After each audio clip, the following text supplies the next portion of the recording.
Hi folks, it is lovely to see you. Thank you so much for turning out.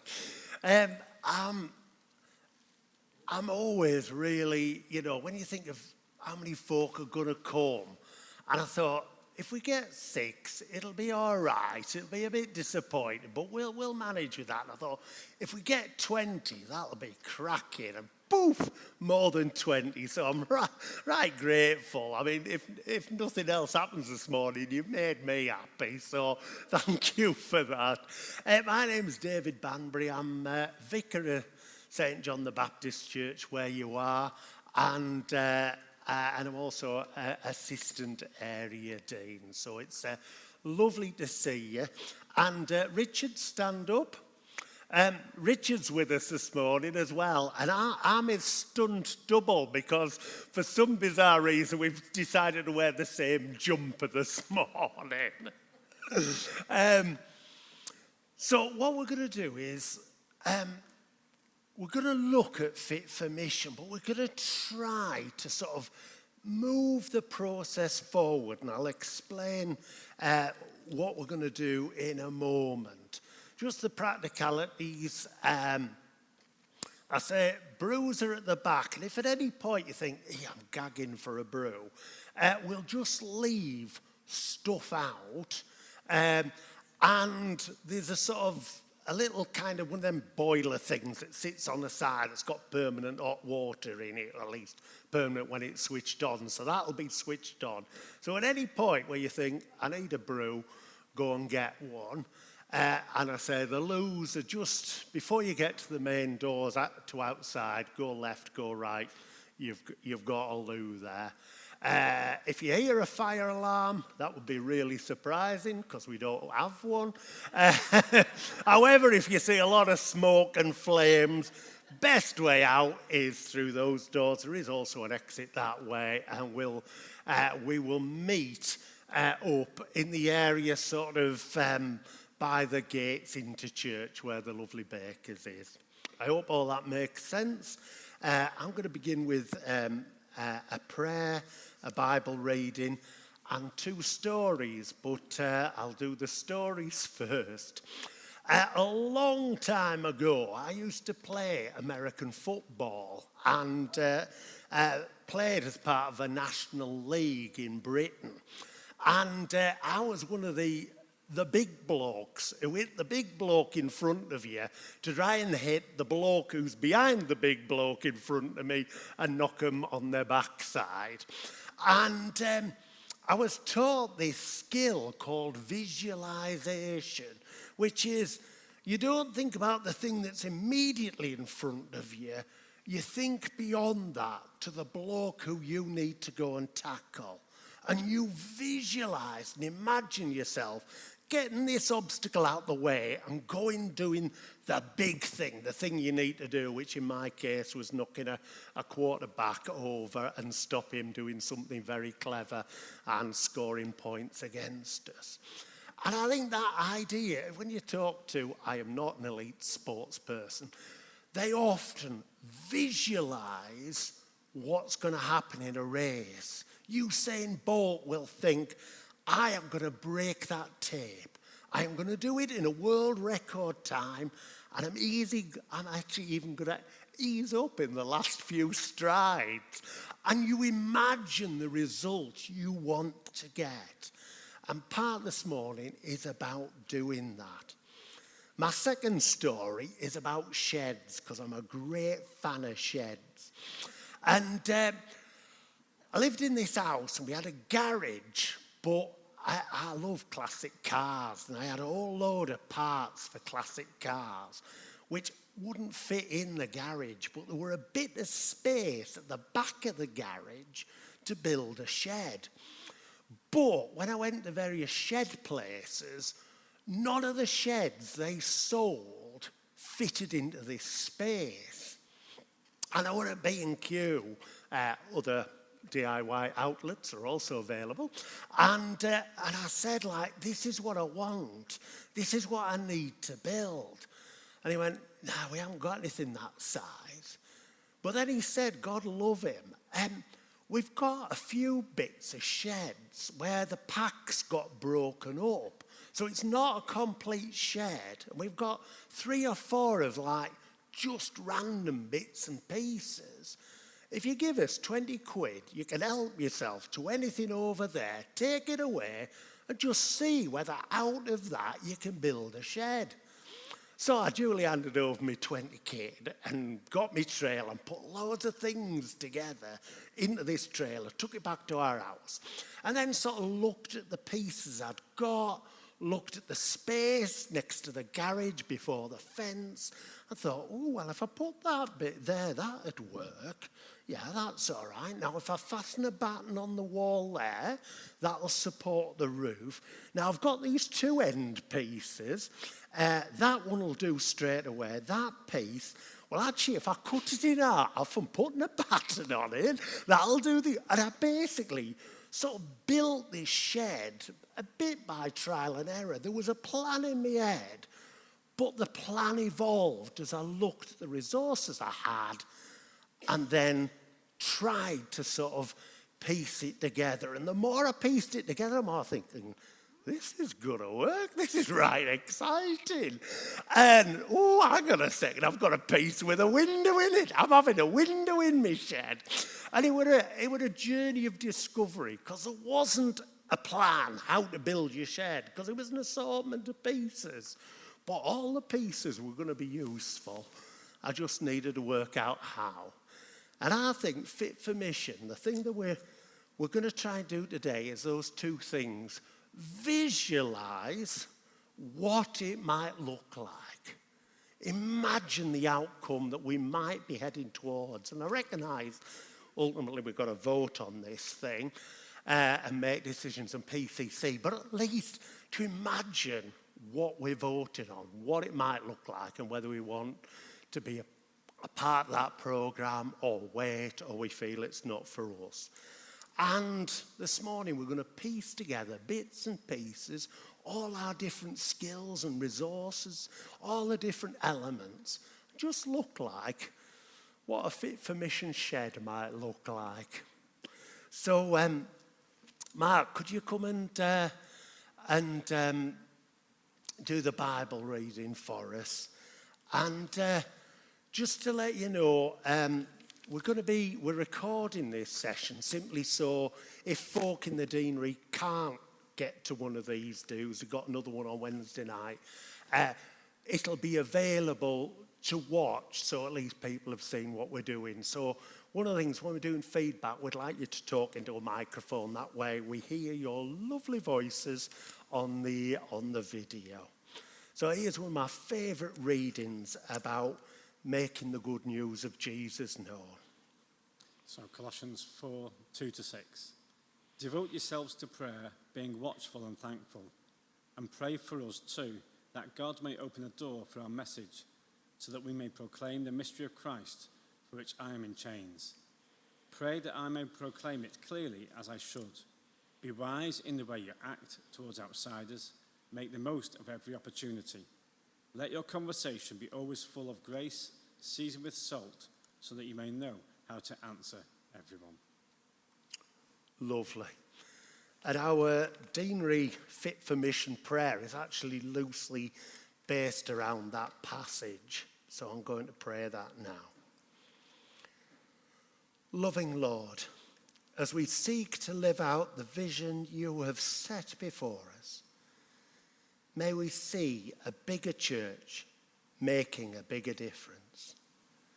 As we explore together what it means to be fit for mission, may we be devoted to prayer, watchful for the signs of your coming kingdom. Give us thankful hearts and open doors to make known the gospel. May our words and actions point people to Jesus, who is our Lord and Saviour. Amen. Lovely. Now, Richard's going to come and do a little bit of input about mission, and then we're going to do some nattering in groups. Hi everybody, lovely to be with you. So I'm Richard Gedge. I am ordained, but I currently work for the diocese. I'm Diocesan Programme Manager, working with different change projects in the diocese. I used to live in Burscough. This church is my sending church, so it's always lovely to come back to this deanery and to be again with the people and where we spent many of our formative years with our young family. We're going to have a couple of sessions where there's a little bit of input, and then we're going to do some thinking together in small groups. And we're firstly going to be thinking about our missional opportunities together. Now, that video, it starts off talking about decline. Fit for Mission is about mission, and it is a response to the situation that we find ourselves in. Our diocese has actually been declining ever since it was formed in 1880. Okay, so it was formed out of the Diocese of Chester, and it's actually been in decline ever since. Okay, so we find ourselves in a situation. It isn't anybody's fault, but it is something that is present, and it's a real issue for us now, and it's for our time, and it's for us to do something about it.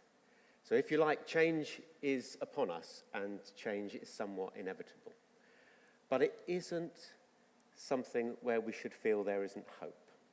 Okay, and I want to talk a little bit about the hope that we see, because our God is alive, and he is working in people's hearts. And I want to talk a little bit about that for a few minutes. Could we have that first? That's the one. So what I want to talk about is what's been happening in our diocese over the last decade or so, where we've been looking at new ways to engage with people in our communities. So currently, the state is that there's probably about 99% of people in our communities who aren't engaging with our church. And we've seen this has been a pattern over the last couple of 10 to 15 years. And about 15 years ago, we started looking at fresh expressions of church. Do you remember that? Phil Potter was around. He was leading us in that, trying to find new ways to reach out into our communities. And in the last 15 years, we've been trying various different things. And we have had some really good experiences of that. And we think that there is hope for the future. So on the left here, it says that in a 7-year period, sort of running up to 2020, we actually planted 70 new worship communities, mainly in Wigan and through the Joshua Centre, which you will have heard of, and maybe you've had Joshua Centre communities in your parishes. We planted 70 worship communities in a 7-year period, and 700 people have come to know Jesus through those worship communities. And that is a really good story. It's a really good story. God is working in people's lives, and he's calling them to know him and for him to be their Lord. So I just want to talk about a few little examples, and then we're going to get into groups, and Dave's going to tell us about how we're going to do that. And we're going to be thinking about what the opportunities are in Ormskirk Deanery to reach out more into our communities so that more people may know the love of Jesus. So I'm going to talk about a few little examples. So most of these are from Wigan, but I'll mention some others as we go along as well. I'm going to start down in the bottom right-hand corner here. Wellspring and Shine. They're two worship communities that have been built in school, around schools in Wigan. So Wellspring.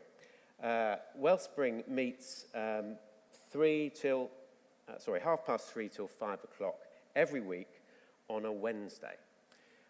It meets in a school, and it is for everybody around that school community. It's for pupils, it's for parents, it's for grandparents, it's for carers, it's for staff. It's run by a layperson, a local missional leader called Lucy. They have children's activities, things to engage the children that are there, and the adults. There's also stuff for them and they generally meet around a big table in the middle. There's all the children's stuff going on around the outside, and they talk about aspects of faith, and they read the Bible together, and they explore their faith and how to reach out more into their community. It was planted in 2017.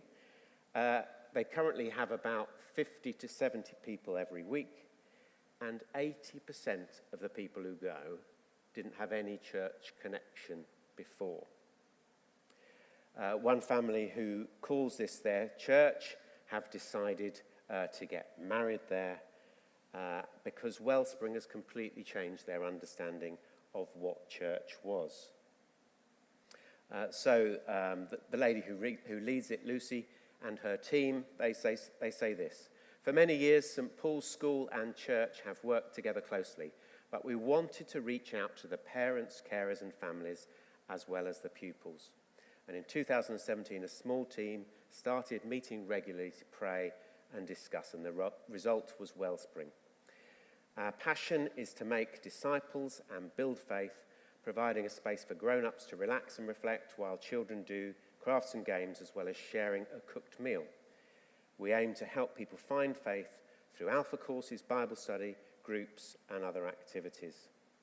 We have children and parents not just from St. Paul's, but from other schools around the area, and this happens through word of mouth and by hearing about us on social media. And people there have started to give regularly as well. That's one of the questions about new worship communities you often get. But people have started to join the PGS scheme, the parish giving scheme, and give regularly to their church, which is Wellspring. Shine is another one in Wigan that's just started in 2023. And they currently have about 20 people meeting each week. It's very similar to Wellspring. It's in a different church school.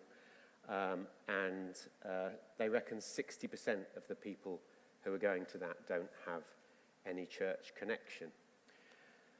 So it is actually a diocesan aim and policy that we have a worship community in every one of our church schools in the diocese. We've probably got around 10 at the moment, but throughout the Fit for Mission process, we are hoping and praying that God will raise up local lay leaders to lead worship communities in schools.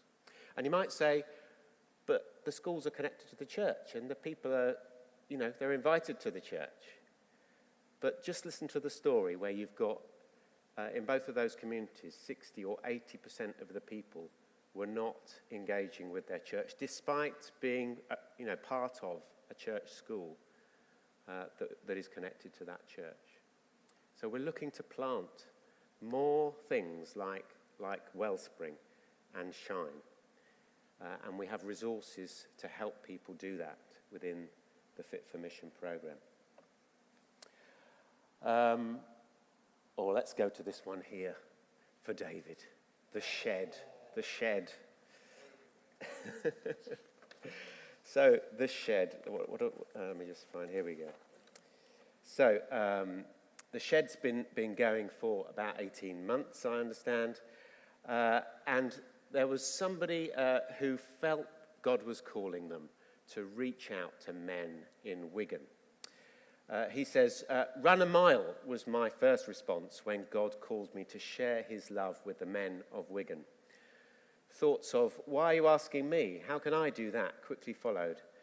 But God had some big ideas, and within a few months, an Alpha for Men began. And after Alpha, we wanted to continue meeting, so in 2018, the Shed was born, a safe place for men to meet and chat without fear or contradiction, to learn and to share their experiences and their faith. Our motto is simply this: to share God's love with the men of Wigan. And the format is very simple. We meet on a Saturday in the cricket club. There's breakfast. We start by watching a short video or having a bit of input around the Bible. And then we talk about how that relates to our lives. And we end up praying together. We've had times when members are have shared deep personal experiences, but also many lighter moments too, where we've just been for a walk, or even a day out on the train. Sheds and trains, that's what this group is about.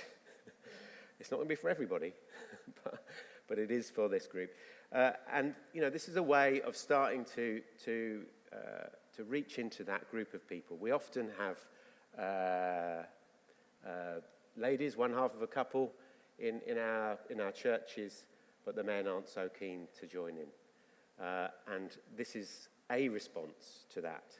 It's not going to be the only response, but it's a response, trying to reach out to those people who aren't engaging in our church communities as they are at the moment. What else have we got up there? On the top right-hand side, we've got Come and See, which has been running about a year in Wigan. It's actually being run mainly by young people. So there's been some development with chaplains in senior schools in Wigan, not just church senior schools, but other senior schools as well, where we've been able to get some chaplains into those schools and starting to grow some small worship communities with young people.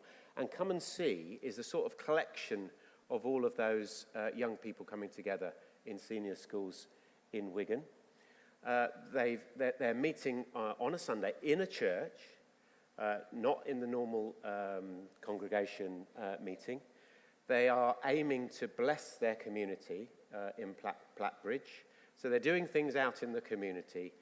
They started doing things like litter picking and you know, some breakfasts and things for people just to start to build relationships. And now they're meeting every week. There's regularly sort of 20 to 30 people. They've had some events where they've had intergenerational groups come of about 40 to 50. And that's starting to grow and reach out to people, again, who wouldn't otherwise come to normal church. Growing Hope up there is another worship community. That meets outside, meets on a Saturday. It centres around a garden where they grow food for the community. It's intergenerational. They spend time together doing practical things in creation, outside, but also looking at the Bible together. What's God saying to them? How can they reach out to others in their community? How can they build relationships?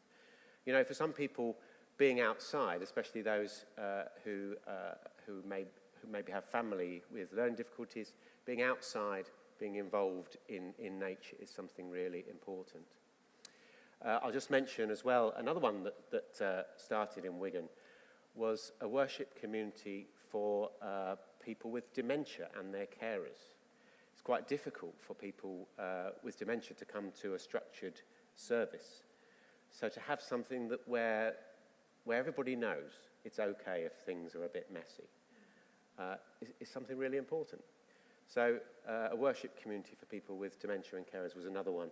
A little bit similar to Growing Hope, trying to do something different where people can feel comfortable and learn about Jesus as they go along.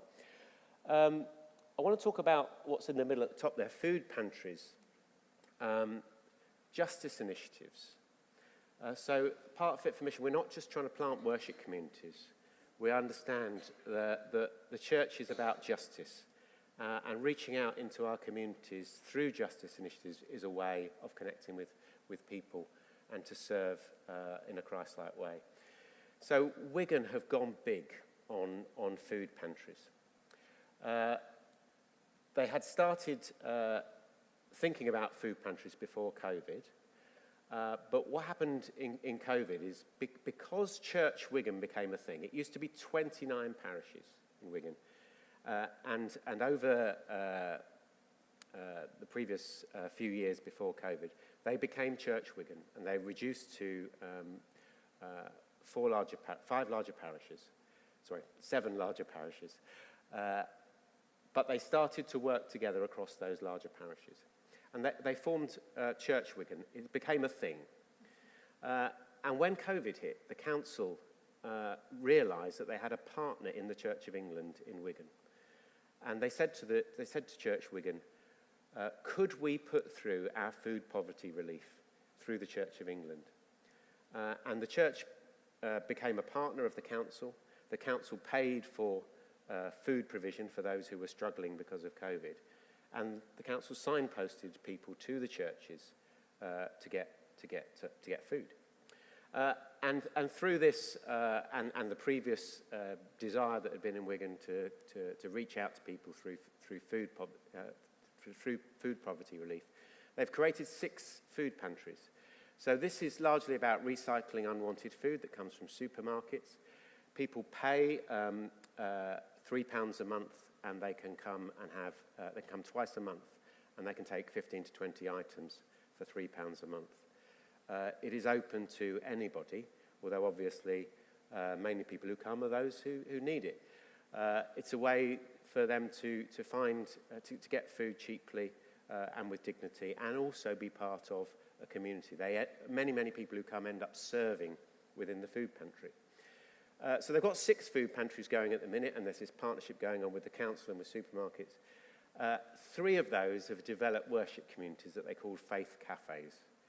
And out of those justice initiatives, we've got 3 worship communities starting where people are coming to know the love of Jesus that has started off by being shown in a practical way through those food pantries. Do you know, there's loads more I could talk about, loads more examples. Some great things happening in Warrington, where some lay people reached out to people at the school gate, and that started in a worship community that started with a sort of about 15, 20 people. It then grew to 50. They're now having to plant another worship community just around that school community. And in Crosby, there's another group that has now got about 70 to 80 people and is looking to plant out again. That started with mainly retired people. It's now a multi-generational worship community that meets in church halls. There are loads and loads of really good examples. And God is calling people to reach out into their communities. And part of Fit for Mission is the Cultivate programme. Cultivate is our homegrown programme that envisions, trains, mentors lay people to understand what God is calling them to do, to reach out into their communities, and then resource and help them to do that with a team so that they're well supported and with support from mentors and the diocese as well. I think that's where I'll stop. Over to you, David, to tell us how we're going to think about our opportunities. That was great. What we're going to do now is work in groups. You might want to sit in, the church group that you're a part of, that's Champion. Or you might think, do you know what, I'd like to talk to somebody from another church. Step back. That's absolutely fine. But really what we want you to do, and there is the obligatory bit of paper and some marker pens. Don't spend, 15 minutes working out who has got the best handwriting to scribble something down. What we'd love you to do is spend a block of time. What do I dream of? What can I imagine? And we've heard some great examples, which is lovely, and you might think, oh, that floated my boat. I love that idea. But actually, you could have your own ideas. You could have things that you think, oh, in our context, this would work really well. I can remember I used to sort of be a church growth consultant, and somebody was saying, oh, we're going to start Messy Church. And I said, all right, that's really interesting. Why Messy Church? Oh, because everybody's doing Messy Church. And I said, what's the age demographic of your parish? And it served predominantly a retired community. And there were very few families. You're like, lovely idea, but I don't think that's the thing that's right in your context. And perhaps you need to think about, what have we got? Where are the groups that we might reach? So it's not just nicking other people's good ideas, although that certainly can be done, but it might be actually there's something that would work really well in our setting. So what we want you to do is have about 15 minutes, or randomly I'll say 13 minutes, thinking of your best ideas, dreaming dreams, imagining. Don't apply the filter of who's gonna run it, who's gonna pay for it, where's it gonna meet. Just dream dreams to begin with. Mission activities that in your context or in our deanery we could undertake. I will remind you partway through that time that the second bit of this exercise will be, all right, well, what might help us to do this? What resources might we need? But for the first 13 minutes, just dream dreams. Does all that make sense? Excellent. Off you go. Get yourself into groups. Nominate the person who's closest to the marker pen to write down. Dream your dreams.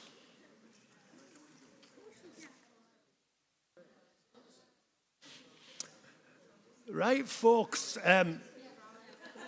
Thank you. Oh, look at this. Full bits of paper. How brilliant is that? Do keep nattering. I say at any point, if you think, I could do with a brew, just go and help yourself. All the stuff's at the back and the boiler's there. But what we'd love you to do is spend another sort of 10 minutes. Right, okay, we've got some great ideas here. Well, what might turn an idea into a reality? What resources would we need? All right, we want to do a men's ministry looking at men's mental health. Well, what would enable that ministry to happen? What do you think you need? So take the ideas, which are great, they all sit up here and are lovely and sparkly, and then start thinking down a level. Okay, to make this happen, we might need, shed loads of money. We might need a particular resource. But just take it down to a sort of practical level. Does that make sense? 5 people are nodded, I'll work with that. 10 minutes, sorting out some practicalities, finding the magic money tree.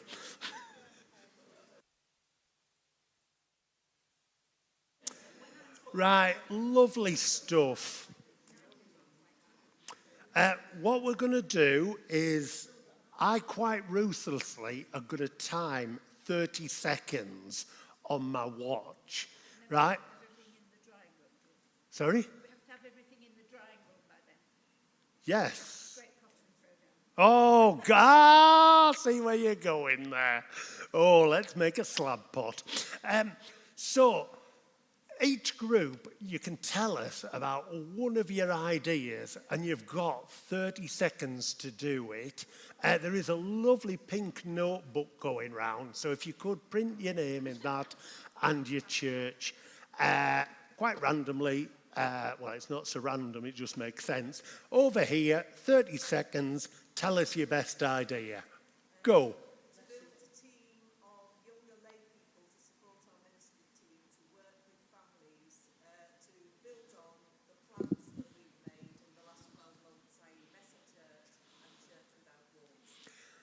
Brilliant stuff. So building a team of young people who can work with the ministry team to develop your ministry with families. Fantastic. Oh, Richard, loving it. You've got a stick of licorice. That was great. Next one. I would agree. Whoa, use a microphone, then you can be on the recording. You could start trending on TikTok. I would agree with my colleagues over here, because we're in the same united benefice, and to build on lay people with the youth, and one of those ideas where you have the youth to do the projects, and I would love to see that happen in the schools. Great stuff. Thank you very much. We'll take the stick of licorice somewhere else. And it's interesting, a number of dioceses have as their vision to grow younger and to connect with missing generations. Go. Yeah, we were really struck with that community farm idea. And I actually had a little vision of 2 people in our church tending a little plot at the end of the school field and people coming there. But you're then giving back to the community because we can give the food back to those that need it. And I just think it gives, it's that open space for people that don't want to come into a building, that don't want to be part of a big group, just to get alongside and chat with people. And I missed the first, community farm. A community farm garden. Love it. Brilliant. Pass the sticky licorice over to another group. Keep the little pink book circulating. 30 seconds, go. Because of the geographical location of our parish, Christchurch, we'd be looking at expanding our links with Edge Hill University, which is very, very close. Yeah, so linking with student population, fabulous. Edge Hill, great. We'll go over there. Thank you for transferring it. Well done on keeping to time. You are all over this. All right, cheers. 30 seconds, go. We had an idea of getting people together that are into music. There's probably lots of expertise in different churches, so I think it's a case of finding out what else is going on in the Deanery. You might be able to get a few people together that are, have music skills or got access to music. Fantastic. And community choirs are they've been a real point of growth. That's lovely. Stick a licorice heading in that direction. 30 seconds, go. Okay, I like that idea of music.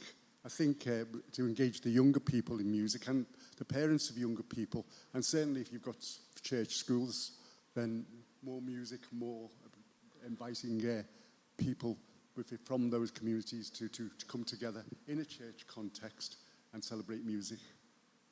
Marvellous. Well done. Sorry, yes.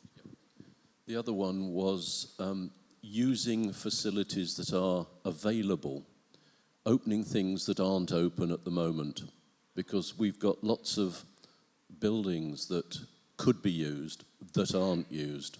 Yeah, right, fantastic. That group sneaked 2 in. Did you notice that?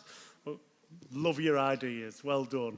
Here we go, 30 seconds, go. Lots of ideas, they're all good. The one I've chosen is outdoor and environmental worship, including things like food production, but more generally gardening, tree planting, conservation work, resources we'd need, mainly not money, but contacts with schools, local government, conservation organisations.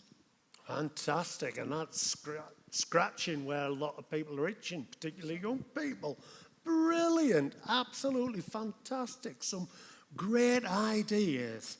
As is the way with these things, we would love to collect your sheets in simply because it means we can take photographs of them, assimilate that collection of ideas and just have it as a record which will communicate to you saying, look at this, isn't this brilliant? And it just, I feel energy in the room. This is really, really encouraging. Smashing, right, well, you're all stocked up on brews. You've all had a trip to the loo. We shall have more great stuff from Richard, if that's all right.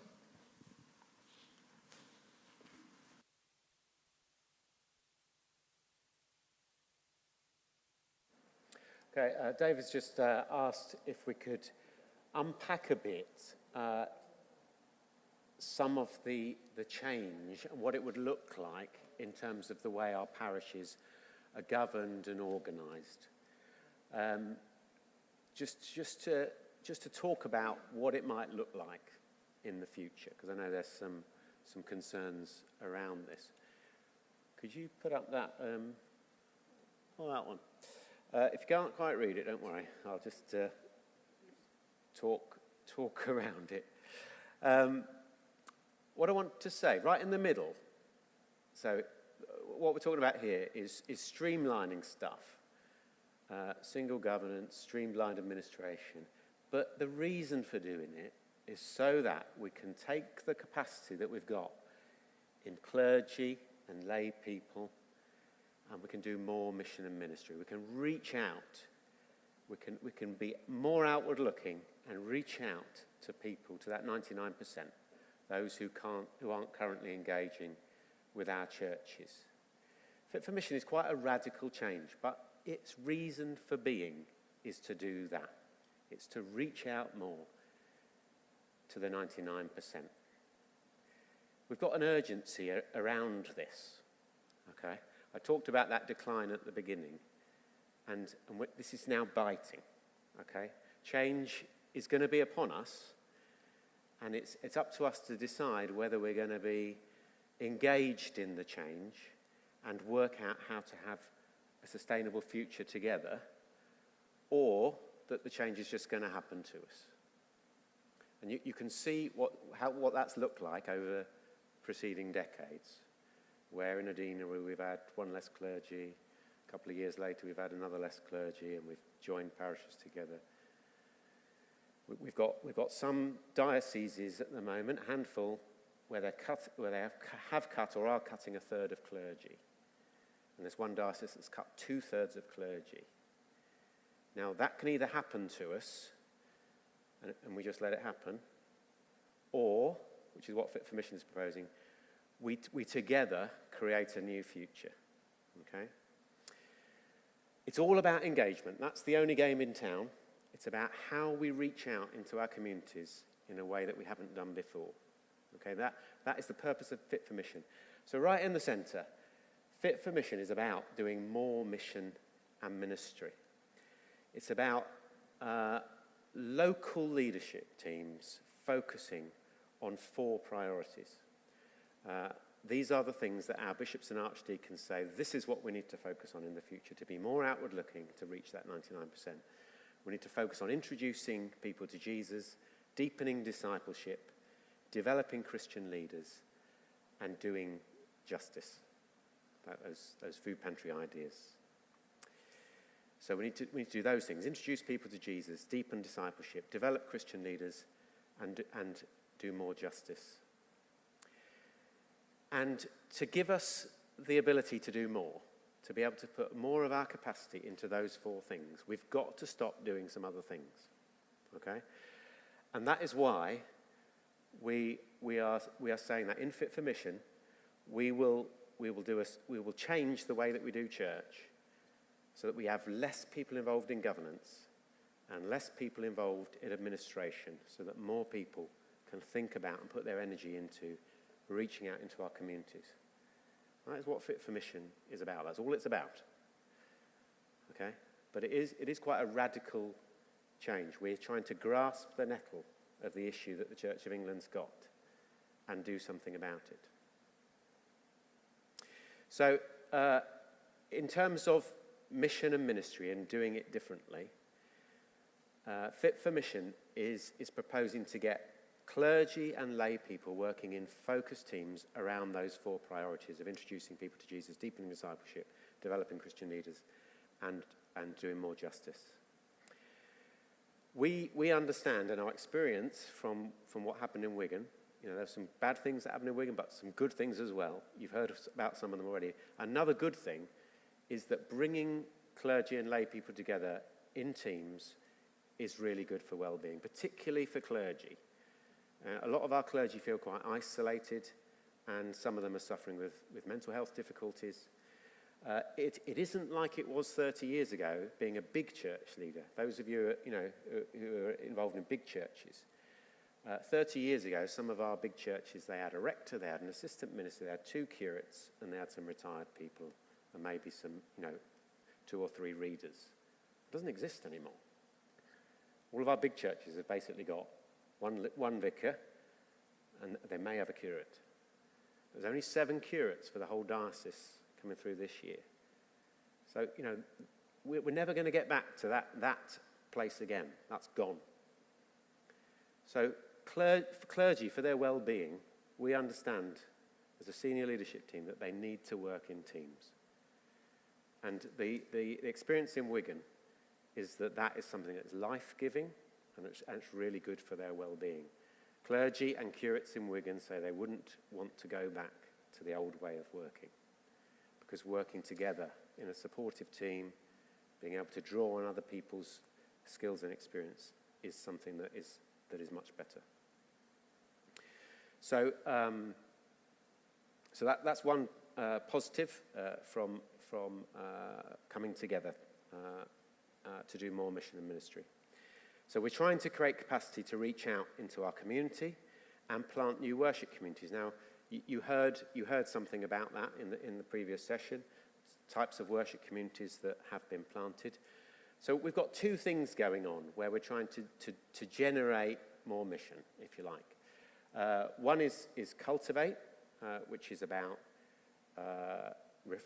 it's about planting new and refreshing our existing worship communities. And we have Leipzig, leading your church into growth. And these are our two diocesan initiatives that we're putting all our weight on, if you like, in terms of how we're going to turn around the decline in our church. So that they are two quite different things.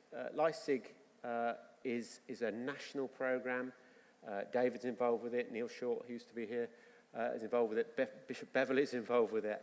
And it is something that is a diocesan programme which really helps our existing church communities to do best practice in terms of mission and ministry. And it is very fruitful for that. Cultivate is a different thing. Cultivate is about generating lay leaders for reaching out into our communities to do two things: to plant small worship communities like the things that we talked about before, and also to help support existing worship communities. So people finding lay ministry and being called to work that out in existing worship communities. So Cultivate and Leipzig, two ways of focusing more on mission for the future. I'm going to talk a bit in a moment about streamlined administration and single governance, but often people say, we just need more clergy. In St Helens, which is one of our pilot deaneries in Cohort 1, they reckon that 70% of the administration is done by clergy. And clergy haven't been trained to do that. That wasn't why we went into the ministry. We went into the ministry to tell people about the love of God. And yet we find ourselves doing a whole load of stuff that we weren't trained to do or isn't our heart as well. So Fit for Mission is trying to give you back more clergy time. We haven't at the moment got the finances to employ more clergy, but we are hoping through Fit for Mission to be able to give you back more time of the clergy people that we have got. And some clergy are starting to realise that they won't have to run a PCC meeting ever again in Cohort 1. And that feels life-giving to them.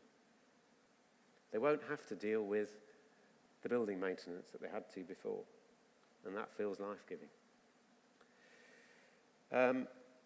The other point I've got on here about a positive about this change in the way of doing mission and ministry together is that at the moment, if we have an interregnum, a parish has an interregnum, you're looking at 12 or 18 months with no clergy person, and often we do see a decline in attendance over that period. If you're working in a larger team together, one parish, all the clergy have responsibility together for all of the churches and worship communities. So that sort of fall off that you see in an interregnum period shouldn't really happen. If you've got 10, 12 clergy in a deanery and one of them leaves, then you've still got the remainder who are responsible for all of the worship communities that are still there. So in talking about what would it look like, I just want to say, doing more mission and ministry is why we're doing this.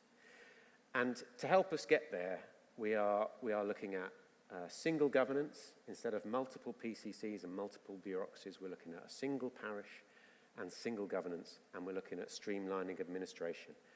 That largely looks like a support services team across the larger parish that does things more efficiently than we might be able to now, with the best IT that is available now, and we'll centralise doing a lot of the administrative tasks. So just looking at that on streamlined administration for a minute.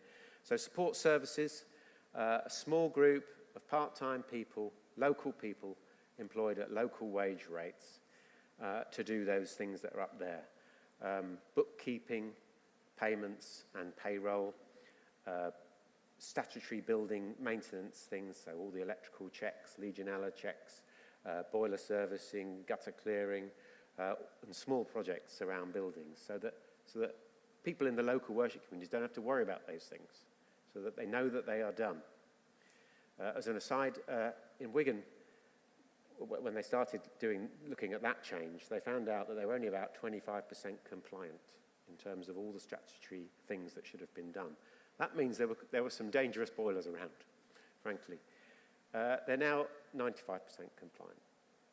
And by centralising it and by getting good local tradespeople to do the fire extinguisher changes and the boiler servicing, not putting it out to a massive company, it's going to cost a lot, but local people who can come and do things at good rates, good local rates, because they are local, and getting those things done and getting them done consistently. Funeral bookings, we suggest that is done centrally as well. Clergy spend a lot of time messing around with that. I spoke to David 2 days ago, told me he was on the phone for I don't know how long it was for, but an hour or so, sorting out 5 funerals and trying to make sure he got the right names for this and the right organisation for that one. Doing safeguarding, DBS and records centrally, all of that administration around that, making sure that is done well and consistently. And other general admin tasks. That's what we're suggesting support services. That is what St Helens, who are the furthest ahead on this in cohort 1, that's the sort of thing that they are putting in place. It is up to you, though. Fit for Mission is about supporting the local decisions that are made. So in terms of the exact detail about what you do in your support services group, it's up to you. We'll help you in making those decisions and then in following through by giving you resources to get everything set up. So that's streamlined administration. Let's talk about single governance and what that's going to look like, because that's something people are quite nervous about. So we're trying to have less time taken up in governance by pushing it up to a higher level.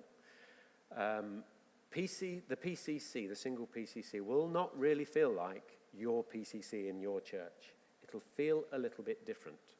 So at the minute, quite a few things that you do in your PCC are not what you have to do from a legal perspective. The things that the new PCC will do are basically what charity trustees of a medium-sized charity would be involved with, but they won't be involved with making any decisions about local mission and ministry in a church like this. So they will be involved in financial oversight of the whole larger parish. They'll be involved with stewardship in relation to that finance. They'll be involved, that'll be where the decisions are made around buildings, overall buildings. So as part of Fit for Mission, we do a right buildings process where you look at which buildings you need for the future. So deciding which buildings you need, which ones you don't need. It's a local decision that's made. But then after that, the new PCC is responsible for making sure that our buildings are in good condition and well run. So they're responsible for finance, for buildings, for safeguarding, and also, I've missed off there, for employment as well, for HR and employment. So those 4 things are really the things they're going to major on. And everything else around mission and ministry will be done in the local church. So you'll still have, in a church like this, a leadership team, but that will be focusing not on finance, buildings, safeguarding, and employment, but will be focusing on how can we develop our mission and ministry further to reach out into our communities. The local leadership team will be, we'll have the oversight of a priest, every single one, whether it's a church like this or a small worship community in a school. They will have a named priest, not a priest who is, it's not Uber priest, a different one every week, a named priest who is your priest. So, David would be the named priest here, and he'll be the person who you see all the time in St. John's. So there'll be a named priest and a leadership team that will be looking at local mission and ministry. The aim of all of this is that we have less people involved in bureaucracy, less people involved in governance, and more people and more time for mission and ministry. Do you think I've missed anything out? Okay. Over to David. He's going to tell us what we're going to do around that. Just because I love parables and stories, I'll tell you the parable of the honeysuckle, simply because it's a true story. Moved into a house, and there was this honeysuckle. Apologies if you're really good gardeners. I'm not. I don't know very much about gardening. But it was covered in blooms, and it was gorgeous. But it was like just behind all the flowers was just this tangle of kind of shoots and branches and this, that and the other. And the trellising that was supposed to be holding it up had all rotten and disintegrated. And so there was lovely signs of growth, but it wasn't as fruitful and as kind of beautiful as it could be because the trellising had just collapsed. And often within a garden, some plants need a bit of structure, a bit of trellising. And when that is in place, the growth can happen in an amazing way, and you don't have this tangled mess behind it. So the exercise we'd like you to do is design some trellising, really. So looking at, well, what structure might we need? Now, the structure is really important. Without it, tangled mess. With it, you get vibrant growth. So what kind of trellising or structure might we need in this larger parish model that would stimulate the growth and flourishing at local level? Does that make sense?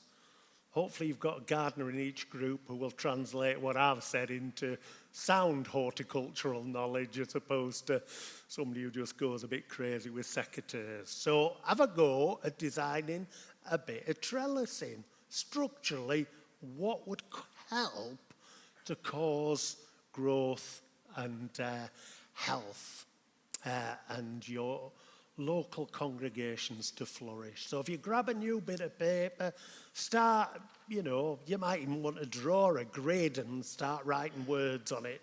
Do it however you want, and we'll have about 15 minutes to do this. And I'll come round, if it's all right, gather your other sheets of paper so that we can nick all your good ideas. Okie dokie, thank you so much for doing that exercise. We're going to again do a bit of feedback, and we'll turn this into the Dragon's Den. So myself and Richard can be the dragons, and you're going to pitch an idea. If you don't know what Dragon's Den is, TV program where people who've got a great idea are saying, I've got a great idea, will you help resource it? In the case of the Dragon's Den, there's piles of cash and business opportunities. Here, there's some biscuits at the back and another brew if you want it. But sell us, I mean that slightly tongue-in-cheek, but pitch to us your number one idea from your trellis. What's the thing you want? You really, really want? Great. So, Richard, if you can be roving licorice stick person, we're going over here and pitch to the dragons. We would like a register of expertise of those people who are able and willing to serve at a local level in our own church or on the Deanery PCC.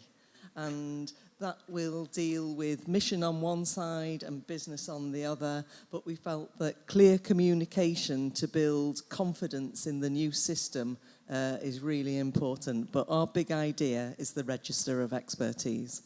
That is fabulous. Thank you. Here's a shed load of money. And this week I went and visited someone who said, I'd love to get into quilting, you know, the sewing and patchworky things. I said, go and talk to this lady. She is brilliant at it. And they didn't know each other. And it's that, oh, where do I find this information? Love it. Great idea. Register of expertise.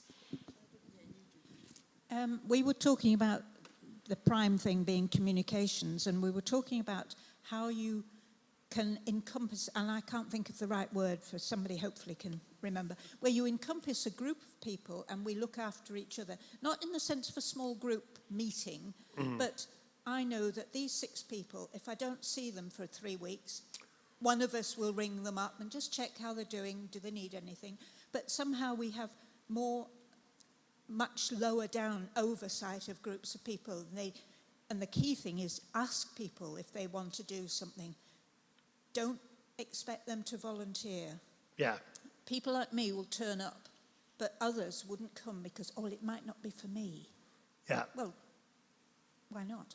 Great stuff. So the idea of how do you make connections between people, stay connected, and facilitate that. Almost like a caring circle. Yeah. No, love it. Thank you very much indeed. We're going over here. We just wanted to give some advice about pruning honeysuckle. Oh, right. I'll give you my topical tips as well. If you want to get really good flowering, you prune it back to an actively growing bud. Yeah. Thank you. We've entered Gardener's World realm and I'm very comfortable. Gardener's question time. But actually pruning often is bits that are healthy, but taking them back to actually facilitate greater growth and, finding ways of doing it. Thank you. That's right good. Over here, nobody's reaching out a hand. Go on, Stuart, buddy lad. We've just looked at making optimum use of hours and the staff we already have. Right. And I think it's important that we look at the implications for our current staff that we've got at the moment. And so they've got some kind of certainty as to what's going to happen to them. Are they still going to be in a job? Are they not? But I think it needs to be addressed. Yeah. So that's actually looking at where churches employ staff and what happens about their employment going forward. And making the best use of the hours that staff that we've already got in place across the diocese, really. Right. Of the deanery, Right. So So folk do their job rather than find themselves absorbed spending time doing something. Yeah, I mean, you can see isn't the within their argument role. for some things being done centrally, such as DBS and Safeguard and those type of things. Yeah. But what are we going to do on a local level? Super. So, clarity about structure, role descriptions, and what work people do. Great stuff. We'll wander over here if that's all right. I've got to say, these wish lists are great. I'm loving it. I think we might be a little bit heretical here, but one of the ideas that we had was that actually something like DBS, which is also already partially done by the diocese. There isn't any point in having it at sort of deanery or super parish level. The economies of scale might do better if it was up at diocesan level. Great. That's love the thinking, because it's not just, it'll do this way, but let's think, is there a completely different way of doing it that actually frees up further capacity. I think not working within, it'll have to be like this, but creatively, great thinking. Oh, there's so much money coming out from the dragons. Okay, the initial part of our trellis was that every church should have a named priest that responsible for them, even if they can only, if that priest has only got an allocation of officially so many hours a week for them, but that they wouldn't have someone who was effectively overseeing that church from a clergy point of view. But where would that person come from? Yeah. So a bit of a jargon for it, focal ministry, where each worshipping community has an idea of who its leader is and who's responsible for ministry within that worshipping community. That helpful? Thank you. Come on, Ron. Come on. Well, we've looked at the trellis in two parts. As a basis, it would be nice if we could engage with parents in schools. Right. It would be nice if we could engage with parents of uniformed groups. It would be nice if we could have prayer groups in medical centres. It would be nice if we could engage with colleges. And then, having built our trellis on top of that, perhaps a little controversial because it's not local, you trim the hierarchy at the top of the trellis. Oh, revolution!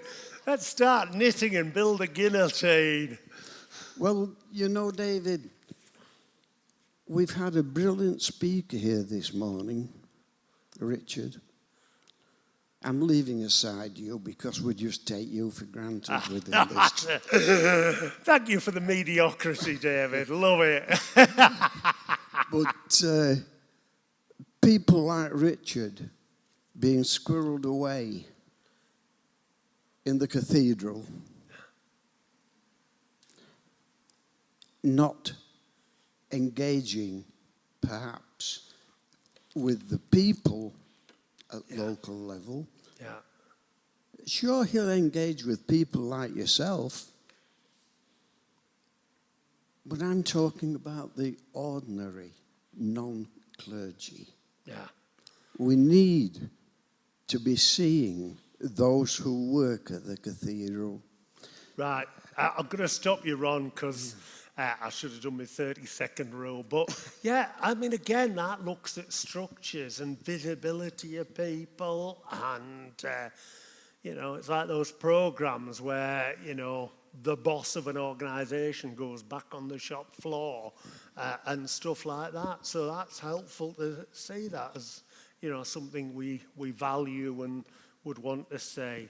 Cracking, once again, we will harvest all your best ideas, collect your sheets in, and thank you again for the topical tips on Gardener's Question Time. And thinking and imagining and envisaging structurally what might we need in order for this potentially to work. So I really appreciate that. Susan. Just a quick question, and I can't remember the name of the scheme that's run from Liverpool, where you're looking at community issues. Together Liverpool? Yeah. Together was in the word. And Yeah. I'm just wondering how you saw, as a diocese, how that fitted with what people are doing in churches, because it seemed to me brilliant. Yeah. Do you want to answer that?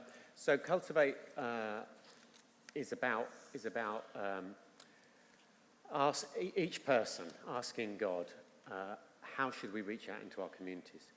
And whether that's a worship community or a justice initiative, it doesn't matter. Together Liverpool are leading on the justice initiative side. So they have all the expertise about how to set up certain justice initiatives, like the food pantries, like debt advice, like other things that reach out in the name of Jesus and help people at their point of need. So they're completely tied in. That they are leading, they are the experts on that, and they're leading within Fit for Mission on it. Great stuff. And it is a both and. You know, I used to work as leader of parish mission support department in another diocese. And I've people sort of campaigning for the social gospel, that idea of justice and change and social transformation, and others who were mad keen on sort of evangelism and the kind of true gospel, the spiritual gospel, the good news of God's love in Jesus Christ, calling people into a relationship with him. And there is a spiritual gospel and a social gospel. There's a gospel. And that's why I think Liverpool diocese has more people knowing Jesus, more justice in the world, bigger church, bigger difference. And you think, well, the two are partners. It's like two sides of a coin. I'll stop there because we're just going to hear a little bit as we finish about kind of what next, what else is heading our way in terms of Fit for Mission. Do you want to do any of that, or do you want me to do it? You start. All right, in which case I'll need a bit of paper from over here. So, yeah, well, Richard, can you just say a little bit about the sort of workshops and the equipping of clergy to be able to think about Fit for Mission going forward? Okay. Sorry, I've got this on. Can you hear me? You can't. Is that any better? Okay, we'll use that one.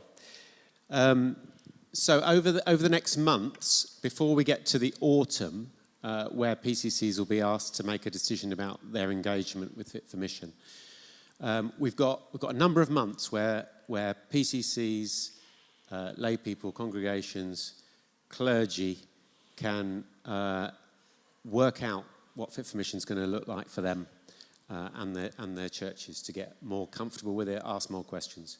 So for clergy, that looks like what we're suggesting, what Chris and David and the team are looking at the moment, is meeting regularly. So some deaneries, clergy are going to meet every fortnight, some are going to meet every week, and they're going to be exploring different aspects of what it would mean to be a team together and working closely together. So clergy aren't used to working in close teams. The teams that we've done previously in the Church of England have had they've been a mixed blessing. Some have worked well and some haven't.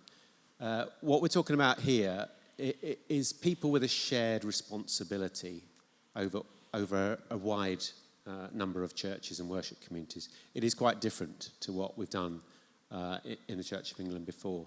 And clergy haven't been trained to do that. So throughout the sessions for between now and the summer, clergy are going to be looking at what it means to be a team, how they would work together as a team. They'll be working with a coach who will be helping them understand what teamwork looks like, so that they can get ready and prepare themselves for what is quite a big change for them. So they've often been used to, being on their own in smaller churches, or working with some lay people in larger churches, but not really working in a very close way with other clergy. So they'll be doing that. They'll also be thinking about who might lead from the clergy in the first stage of the transition process. So that in the autumn, PCCs, when they decide to go ahead with Fit for Mission and get on that journey, there's nothing then happens in terms of structural change for another 2 and a bit years. So we've got 2 years of working out how it will look and getting involved in the details and making decisions. So this group mentioned about staff and making sure that staff, we work out what it looks like for existing staff, what their roles are going to look like for the future. We've got 2 years to do that, and that will be taking place in this transition period.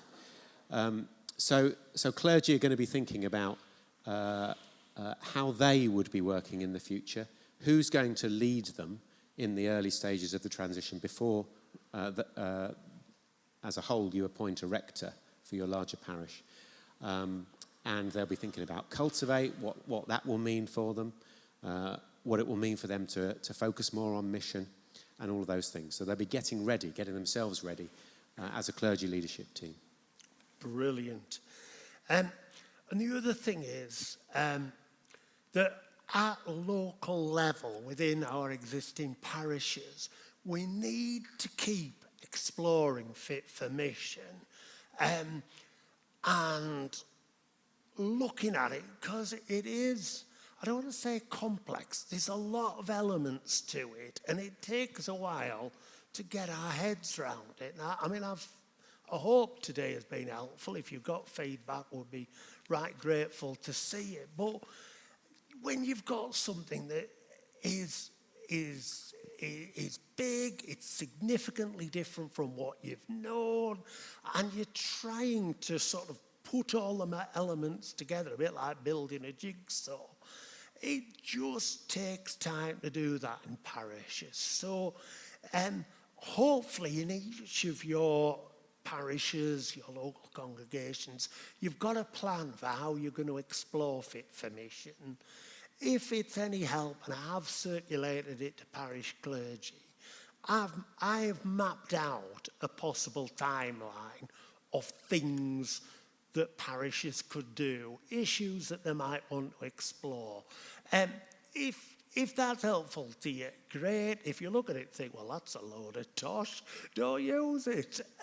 But it helps us understand what areas we might need to explore.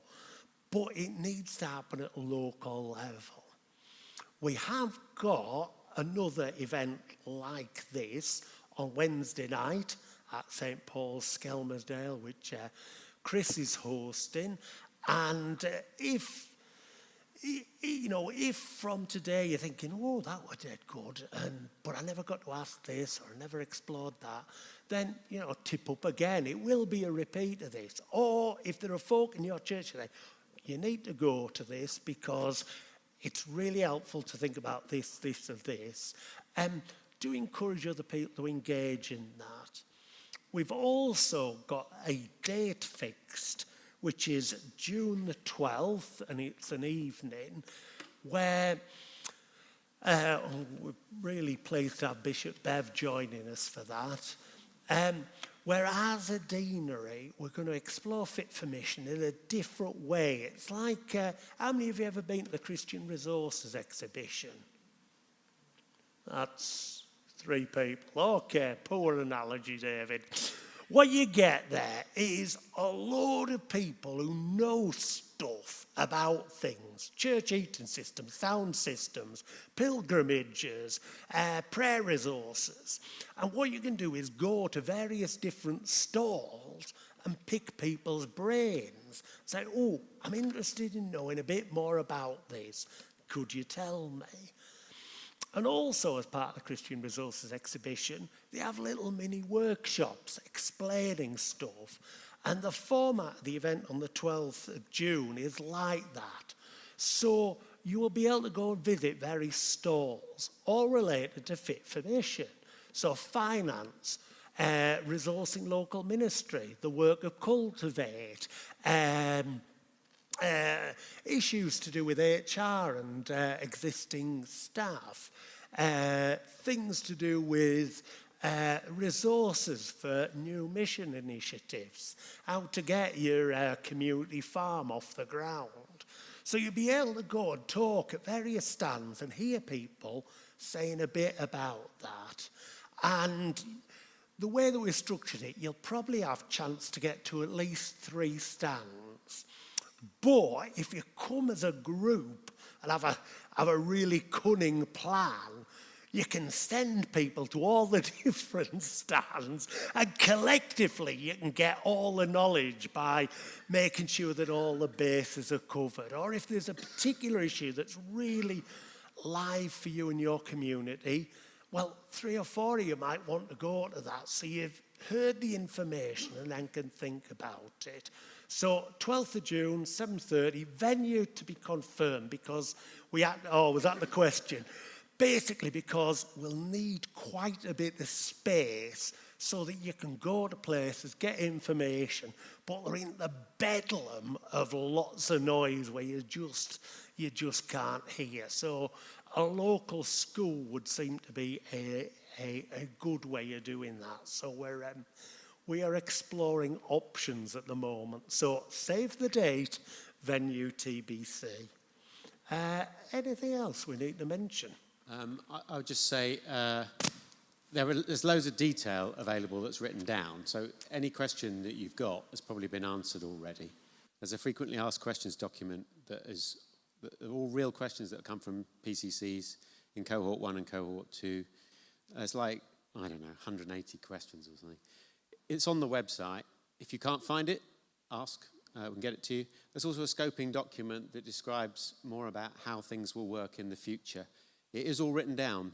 I know it's not something that everybody likes doing, reading long documents, but the detail is there if you need it. The other thing is, if your PCC is struggling with the whole of Fit for Mission, and they're really not managing to get their heads around it, you've got a great Deanery leadership team. You've got great Area Dean, Assistant Area Dean, Lay Chair here today. You can ask them to come to your PCC, and you can also ask somebody from the Fit for Mission team to come if you are struggling. In cohort 2, there's about 75 parishes. That's quite a lot, isn't it? 75 PCCs. We can't get round all of them the Fit for Mission team can't get round all of them, but local team members and ourselves together, we can get to those who might be struggling a bit more. Now, if your clergy person isn't able to explain things very well or answer questions, they don't feel like they can, then you can get that help. So please do ask for someone to come to your PCC if that would be helpful for you. Ron, shout.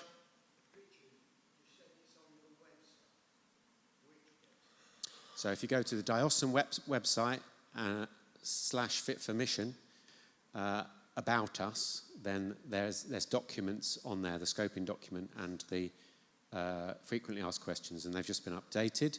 If you can't find them, you can send me an email, or Chris or David, and we'll get them to you. We'll just send them to you on an email.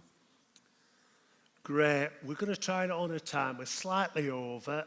We'll pray in a moment, but just because I love sheds, I just want to take you back to my shed built behind my garage from assortment elements from B&Q.